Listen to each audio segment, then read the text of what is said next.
नमस्कार विद्यार्थी मित्रांनो, स्वागत आहे तुमचं आपल्या स्टडी फ्लो अपडेट्स या आपल्या यूट्यूब चॅनलवर। मित्रांनो, तुम्ही सर्वजण एमपीएससीच्या विविध परीक्षांची आणि त्यांच्या अपडेट्सची आतुरतेने वाट पाहत असता।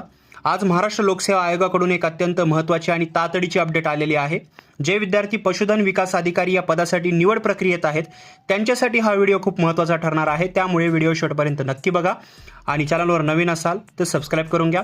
जर ऑफिशियल पीडीएफ डॉक्युमेंट्स किंवा सर्क्युलर रीड करायचे असेल तर डिस्क्रिप्शनच्या पहिल्या लिंकमध्ये मिळून जाईल किंवा व्हॉट्सॲप टेलिग्राम ग्रुप जॉईन करा, तिथेही मिळून जाईल। डेली अपडेट्स तुम्हाला तिथेच दिसायला लागतील।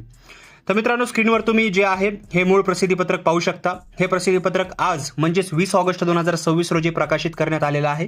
सर्वात आधी आपण विषय समजून घेऊया। बघा, जाहिरात क्रमांक दिलेला आहे। यानुसार पशुधन विकास अधिकारी महाराष्ट्र पशुसंवर्धन सेवा गट अ या पदासाठी जी भरती प्रक्रिया राबवली जात आहे त्या संदर्भात हे पत्र आहे।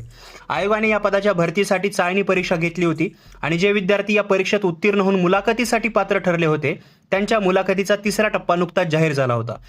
आयोगाच्या वेळापत्रकानुसार हा तिसरा टप्पा जो आहे 1 सप्टेंबर 2026 ते 4 सप्टेंबर 2026 या कालावधीत सीबीडी बेलापूर येथे पार पडणार होता।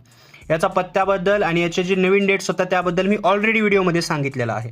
पण मित्रांनो, लक्ष देऊ नये का, आता आयोगाने यात एक मोठा बदल केलेला आहे।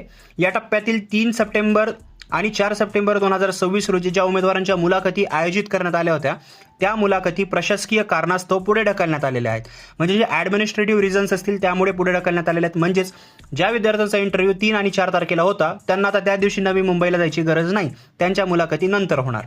आता तुमच्या मनात प्रश्न आला असेल की सर, मग आमच्या मुलाखती कधी होणार? तर विद्यार्थी मित्रांनो, आयोगाने स्पष्टपणे सांगितलेलं आहे की या पुढे ढकललेल्या मुलाखतींचा सुधारित कार्यक्रम लवकरच स्वतंत्रपणे प्रसिद्ध करण्यात येईल। म्हणूनच ज्या विद्यार्थ्यांच्या मुलाखती 3 आणि 4 सप्टेंबरला होत्या त्यांनी अजिबात पॅनिक व्हायचे गरज नाहीये, गोंधळून जायचं नाहीये। तुम्हाला तयारीसाठी थोडा जास्त वेळ मिळालेला आहे, असा सकारात्मक विचार करा आणि आपल्या मुलाखतीची तयारी अजून मजबूत करा। दुसरी महत्त्वाची गोष्ट, ज्यांच्या मुलाखती 1 आणि 2 सप्टेंबरला आहेत त्यांच्या तारखेमध्ये या परिपत्रकानुसार कोणताही बदल सांगितलेला नाहीये। म्हणजे ज्यांच्या मुलाखती 1 आणि 2 सप्टेंबरला होणार होत्या त्यांच्या त्या नियोजित वेळेनुसार जे आहे होणार आहेत त्यानुसार तुम्हाला तयार राहायचं आहे। सर्वांनी एमपीएससीच्या वेबसाईटवर आणि आपल्या चॅनलवरती लक्ष ठेवून राहायचे आहे। तिथं जर लक्ष ठेवता येत नसेल तर चॅनलला सबस्क्राइब करा किंवा आपला ग्रुप जॉईन करा। डिस्क्रिप्शनमध्ये लिंक्स आहेत, इम्पॉर्टंट लिंक्स, तुम्हाला तिथं पहिला अपडेट मिळून जाईल। मित्रांनो, जसा आयोगाचा नवीन सुधारित कार्यक्रम किंवा वेळापत्रक जाहीर होईल तशी सर्वात पहिली अपडेट मी तुम्हाला आपल्या स्टडी फ्लो अपडेट चॅनलवर नक्की देईल। त्यामुळे तुम्ही अजूनही आपल्या चॅनलला सबस्क्राइब केलं नसेल तर लगेचच सबस्क्राइब करा आणि शेजारचे बेल आयकॉन प्रेस करायला विसरू नका। ही माहिती तुमच्या त्या मित्रांसोबत नक्की शेअर करा जे या पदाच्या मुलाखतीची तयारी करत आहेत, जेणेकरून त्यांची धावपळ होणार नाही। काही शंका असतील तर खाली कॉमेंट बॉक्समध्ये नक्की विचारा, मी उत्तर नक्की देईल। चला तर मग मित्रांनो, अभ्यास करत राहा, स्वतःची काळजी घ्या। भेटूया पुढच्या व्हिडिओमध्ये एका नवीन अपडेट सोबत। तोपर्यंत हा व्हिडिओ पाहिल्याबद्दल धन्यवाद।